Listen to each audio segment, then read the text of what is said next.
मनुष्यों या अन्य जीवों की पीड़ा, दुख, तड़प इत्यादि हम केवल विचारों के द्वारा ही अनुभव कर पाते हैं।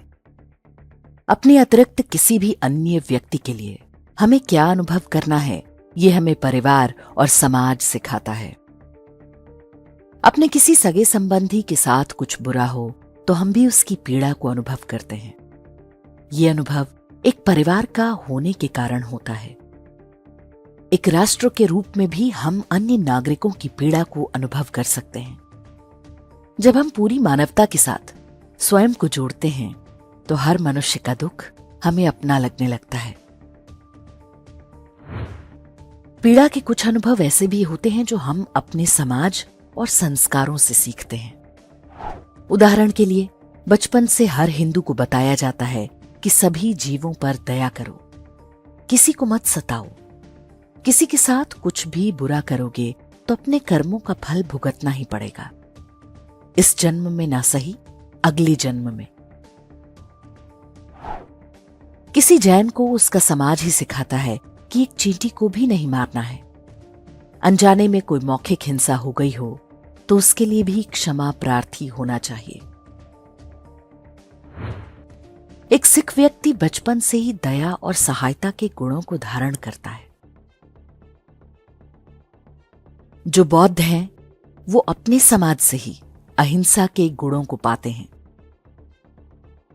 यह स्पष्ट करना आवश्यक है कि हम सनातनी सिखों और असली बौद्धों की बात कर रहे हैं, खालिस्तानियों और नव बौद्धों की नहीं।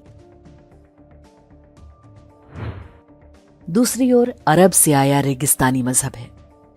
उनको क्या सिखाया जाता है? काफिर सबसे निकृष्ट जीव हैं। काफिर जानवर से भी बदतर हैं।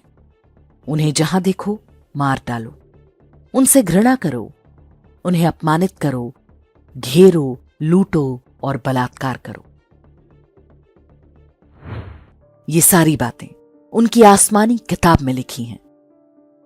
यही कारण है कि मजहबी लोग काफिर के साथ कोई भी अत्याचार करते हुए दर्द, पीड़ा या अपराध बोध में नहीं आते।